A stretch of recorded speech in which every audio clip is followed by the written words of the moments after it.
ये पुलिस की सरासर दादागिरी है। उनको आप लोग बरेली में जैसे क्यों मारा आपने? बरेली में खाली उन्होंने यही कहा था कि आई लव मोहम्मद और सर तन से जुदा जैसे नारे लगाए थे। उनको क्यों मारा आपने? नहीं मारना चाहिए। अब अगर आपको मारना है तो शर्मिष्ठा पनौली जैसे लड़कियों को मारो। लिबर्टी हो गई, राइट टू स्पीच हो गई। तो इन सारे अगर हमको कॉन्स्टिट्यूशनल राइट्स मिले हुए, फंडामेंटल राइट्स मिले हुए, तो इसको पूरा इस्तेमाल करते हैं।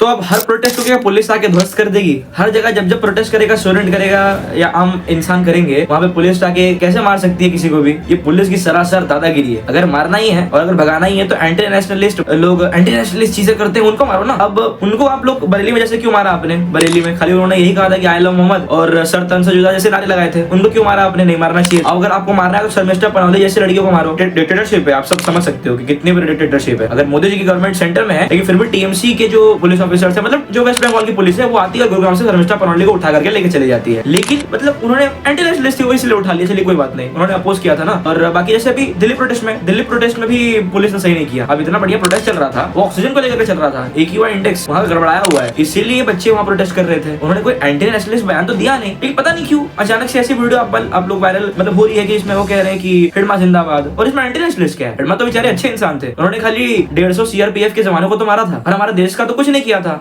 जिसे समझ सकते हैं 2013 में झीराम में जो 27 लोग मारे गए थे एक ब्लास्ट में, 2017 में सुकमा में जो 26 लोग मारे गए थे, और 2010 में अप्रैल में 76 CRPF के जवान मारे गए थे, जिसके अंदर जो कांग्रेस के नेता भी कुछ शायद शामिल थे। तो बस उतना ही, ज्यादा लोगों उन्होंने मारा नहीं है, शायद 150-200 लोगों को ही उन्होंने ब्लास्ट में मारा है। तो उनकी अगर नारे जिंदाबाद किए जा रहे हैं तो पुलिस को इसमें कोई प्रॉब्लम नहीं होनी चाहिए, क्योंकि बच्चे एंटी नेशनलिस्ट काम तो कर नहीं रहे। पुलिस को तो उनको लाठीचार्ज करना चाहिए जो एंटी नेशनलिस्ट बयान देते हैं, जैसे कि शर्मिष्ठा पनौली, जैसे कि और भी, हाँ, जैसे कि हमारे गौरक्षक जो भाई होते हैं, जैसे उन्होंने वृंदावन में जैसे बंद किया मांस मदिरा का दुकान, तो उनको जेल में डाल दिया गया। मैं बात कर रहा हूँ दक्ष चौधरी को, और दक्ष चौधरी ने ये भी काम किया था कि उन्होंने कन्हैया को एक झापड़ मार दिया था, क्योंकि उनको लग रहा था कि वो एंटी नेशनलिस्ट काम कर रहे, लेकिन उनको पता नहीं था कि वो एंटी नेशनलिस्ट काम कर रहे, क्योंकि JNU में कन्हैया लाल ने एक बढ़िया बयान दिया था कि भारत तेरे टुकड़े होंगे, तो उनको मारना नहीं चाहिए था, इसके लिए उनको हार पहना करके उनको सम्मानित किया जाना चाहिए था। लेकिन फिर भी पुलिस ने दक्ष चौधरी को जेल में डाल दिया और अभी भी उनको फिर से डाल दिया था। तो आप पुलिस से बस ये गुजारिश है कि आप उन लोगों को हाथ ना लगाए कृपया, जो हमारे देश के लिए प्रोटेस्ट करके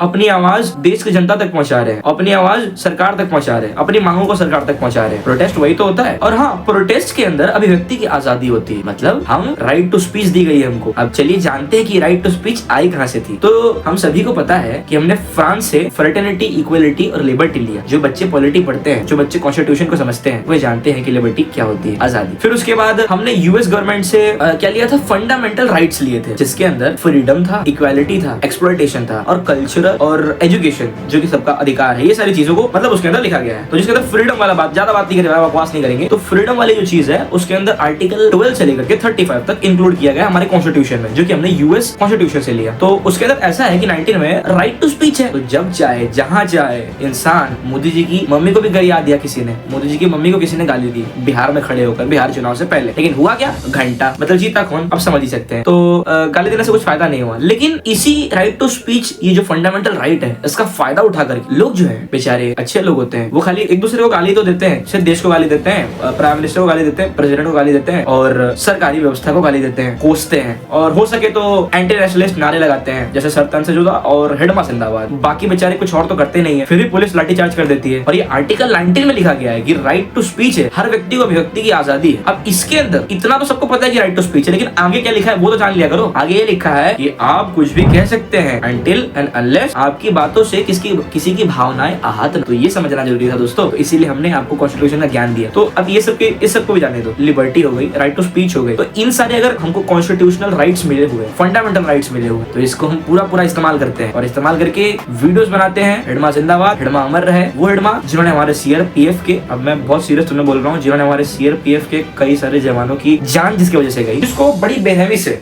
18 नवंबर को मार दिया गया। हिडमा को 18 नवंबर को मार दिया गया था, लेकिन पता नहीं उसके प्रेमी अभी भी घर घर में है, और ये नारा लगाते हैं। अचानक से जो प्रोटेस्ट चल रहा था पोल्यूशन को लेकर के, उसमें से कुछ बच्चे कूद करके आते हैं। आप खुद देख लीजिए वीडियो, ये बेचारे अच्छा ये एंटी नेशनलिस्ट नारा नहीं लगा रहे हैं, ये जो नारा लगा रहे हैं आप खुद सुन लीजिए।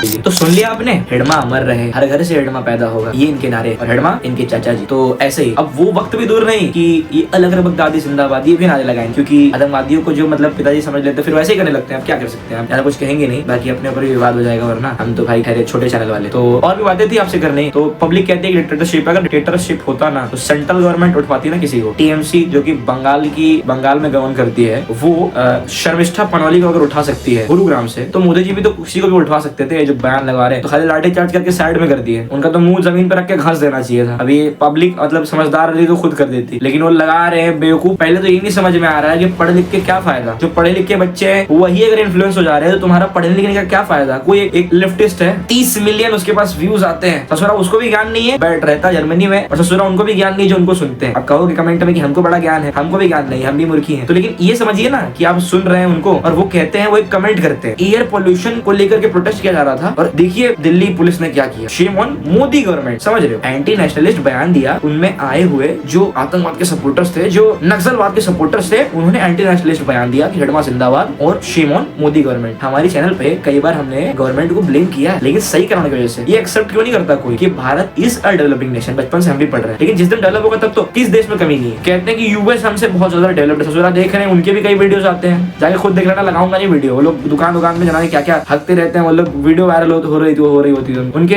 जगह गंदी नहीं होती क्या, वहाँ क्राइम रेट सही है क्या, खाली डिफेम इंडिया को ही करना है और खुद के लोग खुद ही कर रहे हैं। भाई समझो ना, पढ़ लिख के, अरे हाँ पढ़ लिख, मैं किसे कह रहा हूँ पढ़ लिख के, हाँ जैसे वो निकला था अल्फला यूनिवर्सिटी के जो पढ़े लिखे ग्रेजुएट्स MBBS जो निकलते हैं भाई, बड़े बड़े हॉस्पिटल्स वाले, वो डॉक्टर कोई जहर बना रहा है, कोई बम बना रहा है, तो सॉरी बताइए कैसे कैसे शब्दों का उच्चारण करना पड़ रहा है हमको, ये समझाने के लिए कि बच्चे समझो, हम तो छोटे हैं, जो बड़े हैं वो तो समझदार हो ना। आप लोग जरा समझिए कि क्या देखना है और क्या देखकर क्या विश्वास करना है, खुद के एनालिसिस कीजिए जरा। कोई कह रहा है कि बिहार में मतलब चोरी हुई, वोट की चोरी, अच्छा बिहार में चोरी हुई 1989 में, जब पहली बार बीजेपी गवर्नमेंट बिहार में थी, नाम नहीं याद हमको, जगन्नाथ मिश्र की थी। फिर 1999 में दंगा हुआ, भागलपुर दंगा, जिसके बाद लालू प्रसाद यादव की सरकार आती है। तो 36 ईयर्स क्यों लग गए, लालू प्रसाद यादव जब आए उसके बाद अब 36 ईयर्स हो चुके हैं, तब जाकर थोड़ा स्थिरता से मोदी गवर्नमेंट वहां पर आई है। अगर वोट चोरी करनी होती ना तो 11 साल से मोदी जी की सरकार है, पहले ही कर चुके होते हैं, लेकिन अभी आ रही है, तो इनको फिर भी वोट चोरी लग रही है। और विद प्रूफ क्या साबित कर रहे हैं, हमने भी वीडियो देख ली, क्या करें, देखना पड़ता है कि कैसे मतलब स्मूथ टॉकिंग के जरिए कोई कैसे किसी को इन्फ्लुएंस कर सकता है। गजब हो जाता है, 10 वीडियो देख लोगे ना, माइंड वॉश खत्म, इंसान बन जाएगा, इंसान ज़ॉम्बी बन जाता है। हाँ तो यही कह रहे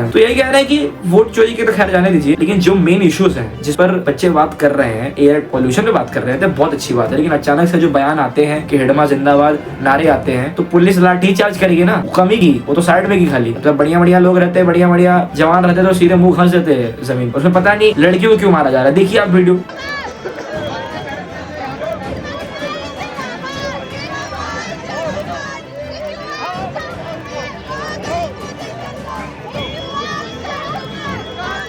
अरे सॉरी ये सॉरी लड़की नहीं, लड़के सॉरी, गलती से हमने मतलब लंबे बालों को देखकर कैसे लगा रही लड़की, सॉरी। हाँ तो इनको क्यों मारा गया, बेचारे इतने पतले से, इनकी हड्डी उड्डी अगर चटक गई मतलब कौन पैसा देगा इनको। बस यही है कि देशवासियों समझ जाइए, हमारा जो मोटिव है वो किसी को भड़काना नहीं, बस देशभक्ति को जगाना है। तो जय हिंद, जय भारत और जय श्री राम।